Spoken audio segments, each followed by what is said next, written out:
ჩვენ ახლა ვდგავართ თბილისის სახელმწიფო უნივერსიტეტის წინ, რომელიც ერთ-ერთი პირველი ინსტიტუციაა სამხრეთ კავკასიაში, სადაც დაფუძნდა უნივერსიტეტი ჰუმბოლდტის მოდელზე. ახლა ეს ჰუმბოლდტის მოდელი რას ნიშნავს? ერთ-ერთი პირველი იდეა, რომელიც მე-19 საუკუნის გერმანიაში 1810 წლისთვის განვითარდა და განავითარა ის ჰუმბოლდტმა იყო, რომ უნივერსიტეტი უნდა ყოფილიყო ადგილი, რომელსაც აქვს თავისუფლება სწავლებისას და აქვს თავისუფლება სწავლისაც, ანუ პროფესორი ასწავლის რაღაცებს სრულად თავისუფლად, ისევე როგორც სტუდენტებს აქვთ თავისუფლება, რომ ისწავლონ რაღაცები.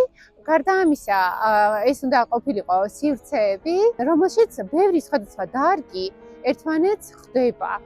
და ამ სხვადასხვა დარგის ერთმანეთთან შეხვედრა ქმნის ახალ ცოდნას.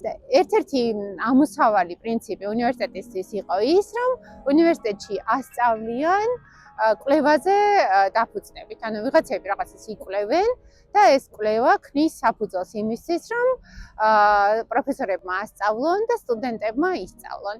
ანუ სამი რაღაცა არის უნივერსიტეტისთვის ფუძემდებლური იმ ტიპის უნივერსიტეტისთვის, რომელიც ივანე ჯავახიშვილმა დააარსა და გახსნა თბილისში 1918 წელს. ეს არის ესე იგი თავისუფლების იდეა, აკადემიური თავისუფლება, რომელიც ეხება სტუდენტებს და პროფესორებს, დარგების მრავალფეროვნება და მათი ერთიანობა ერთ სივრცეში და მესამე და ყველაზე ალბათ მნიშვნელოვანი, ან ამათთან დაკავშირებული, რომ უნივერსიტეტში ისწავლება მიდის კვლევა და ამ კვლევის საფუძველზე ასწავლიან.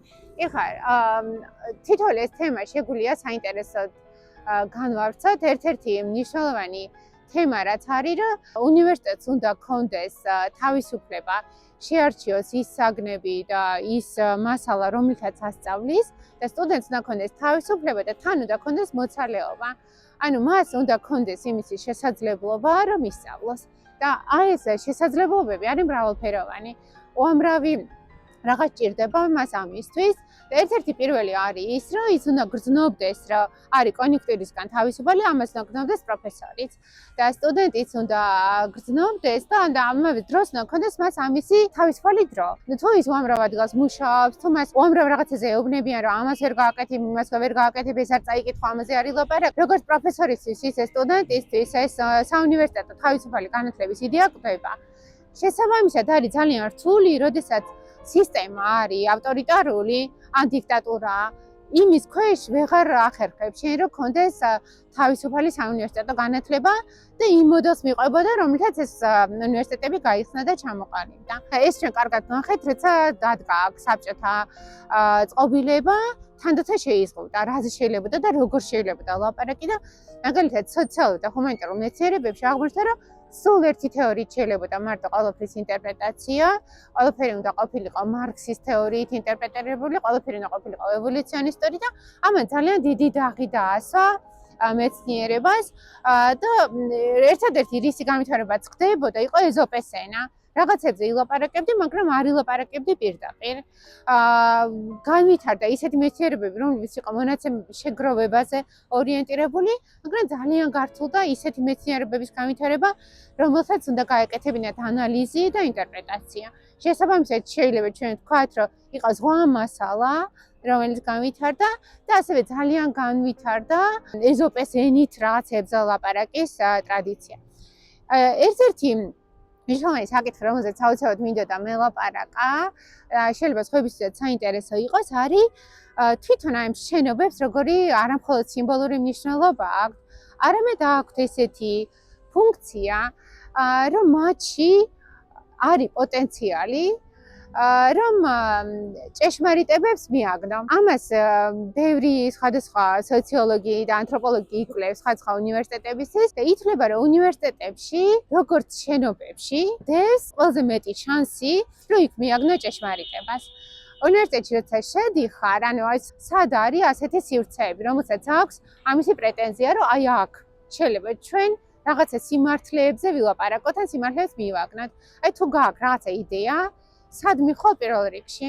როცა რაღაცა იდეა გაქვს და გინდა რომ ნახო, რომ ამ იდეისგან გამოვათვალო რაღაცა გადასარევი და გენიალური, პირველი სადაც მიდიხარ არის უნივერსიტეტი. ხო, სხვაგან სადღაც წახვიდე, აბა. ეს არის ისეთი სივრცეები, რომელიც თან გთავაზობ შენ ამ ჭეშმარიტებებს მიაგრა სხვადასხვა კუთხიდან. და ერთადერთი სივრცეებია, სადაც შენ შეიძლება ამ ერთ რაღაცა საკითხს შეხედო ბევრი სხვადასხვა პერსპექტივიდან და ბევრი სხვადასხვა დარგის პერსპექტივიდან. შეიძლება შეხვიდე და უცბად ნახე, რომ დაფაზე გამოკროლია, რომ არის რაღაცა ლექცია ფარდობითობის თეორიაზე. და შენ იქ შეხვედი როგორც ანთროპოლოგი, ან როგორც სოციოლოგი და უცბად გაინტერესებს, რომ ის კი ამაზე რაღაცაზე ლაპარაკობს ფარდობითობის პერსპექტივიდან, ან ლაპარაკობს როგორც ფიზიკოსი, დრო და სივრცე, როგორ არის ერთიანი, მაგრამ უცბად შენ ხვდები, რომ შენ გაინტერესებს იკვლიო რაღაცა სოციოლოგიაში, ან გაინტერესებს იკვლიო ისეთი მეტაფორა, როგორც არის წუთისოფელი. და უცბად ხვდები, რომ იმას, რომ ფიზიკაში აქვს დროის და სივრცის ერთიანობა, შენ ის ერთ სიტყვაშიც გაქვს, როგორც არის წუთისოფელი, სადაც დრო და სივრცე ერთიანდება და გაძლევს იმ შანსს, რომ იმასაც დაელაპარაკო, ამასაც დაელაპარაკო და რაღაცა ახალი შექმნა. და თან რა ჭირდება, იცი რომ აი ამითი გაჯერებული სივრცეებია. უცბად სადღაც რომ შეხვალ, თქვათ, რა ვიცი, ხა შენობაში სადაც არის რომელიღაცა სუპერმარკეტი. იქ ამის პოტენციალი არ არის. ან რომელიღაც ახალ შენობაში ატმოსფერო არ არის ჯერ ისეთი. ამ ატმოსფეროს ჩამოყალიბებას, რომელიც შენ მიგიყვანს ამ იდეების გენერირების სურვილამდე, ჭირდება დრო. და ეს დრო რომელიღაც შენობებმა და რომელიღაც სივრცეებმა დრომ ისინი გამოსცადა და აღმოჩნდა, რომ აქ ეს შესაძლებელია. ამიტომ ამ შენობების და სივრცეების შენარჩუნება თავისუფალი სამეცნიერო დასწავლის სივრცეების შენარჩუნებისთვის არის გადამწყვეტი. ხო? ამიტომ ჩვენ ვიბრძვით არა მხოლოდ შენობებისთვის, არამედ ვიბრძვით ამ შენობებისთვის, როგორც ჭეშმარიტების შექმნის სივრცეების პოტენციალისთვის.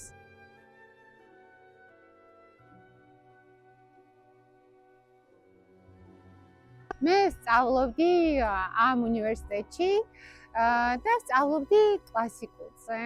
კლასიკური იყო ძველი ბერძნული და რომაული ცივილიზაციების შესწავლა და ეს იყო გარკვეული გამოსავალი და გაქცევა იმ ავტორიტარულ სისტემაში, რომ ჩვენ სწავლობდით და ვლაპარაკობდით ისეთ თემებზე, რომელზეც რეჟიმი მაინდამაინც დიდად არღელავდა, ძალიან შორეული იყო ეს გაქცევა ანტიკურობაში, სიძველეების შესწავლაში.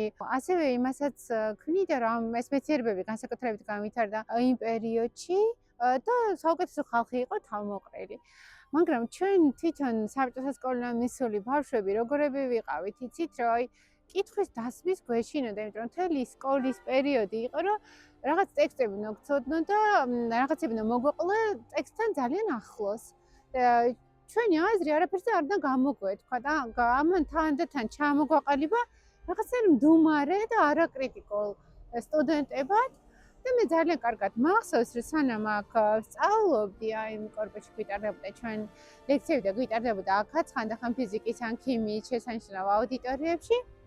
ჩვენი პროფესორი რისმა გორდესიანი გვეუბნებოდა ხოლმე სემინარის დასრულების მერე, რომ კითხვა ხო არა გაქვთ რამე და სულ უნდა და რომ რაღაცა კითხვა გაგვჩენა და ჩვენ იმ თემებთან დაკავშირებით, რომელზეც ლექციას გვიტარებდნენ. მახსოვს, რომ აი წლის ბოლოს ერთ-ერთმა ჩვენმა სტუდენტმა სემესტრის ბოლო იყო უკვე, აწია ხელი, უთხრა რომ ბატონო რისმა მე მაკითხა და აბა დასვინ ეს კითხვა ნათია, უთხრა ბატონო რისმა გახარებოდა და იმან კითხვა პლატონზე კი არ დასვა, კითხა რომ ბატონო რისმა წელს რა მარც დავისვენებთ.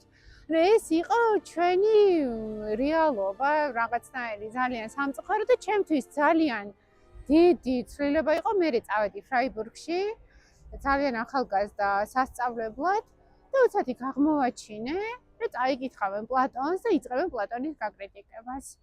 ეს კი არ იყო ის, რომ აუცილებლად აღთვალნებული უნდა ყოფილიყავი და ზეპირად უნდა მოგეყოლა ვიღაცების აზრები, რომლებიც ეს როდესღაც თქვეს. არამედ ჩვენ ყოფილიყავი კრიტიკული ყველაფრის მიმართ, ყველა იდეის მიმართ და იყო ეს თავისუფალი აზრის გავრცელების სივრცე, რომელიც მე მგონია, რომ ჩვენ აქ თანდათან შევქმნით და რადგან ჩვენ ეს აქ თანდათან შევქმნით, ამიტომ მგონია, რომ ძალიან მნიშვნელოვანი არის მისი შენარჩუნება, იმიტომ რომ დღევანდელი სტუდენტები ძალიან კარგად კამათობენ. ისინი იღებენ რომელიღაც ტექსტს და ამისთვის არ არსებობენ ესეთი აპრიორი ავტორიტეტები. ყველა წერას თან შეიძლება წაიკითხო შენი წიგნი, რომელიც გამომდინარეობს იქიდან, შენთვის რა არის მნიშვნელოვანი და ამ ფენებსაც, სხვა ფენებს იმის მიხედვით ხედავ, რამდენი იცი უკვე და რაც უფრო ბევრ ფენას დაინახავ და ბევრ შრეს დაინახავ და ბევრ ინტერპრეტაციას შეძლებ, მით უფრო მაგარია ის ნაწარმოებიც და შენთვისაც მით უფრო მაგარია სწავლების პროცესი. უნივერსიტეტების როგორც თავისუფალი და კრიტიკული სივრცეების იდეა, რომელიც არის ახლა დასაცავი.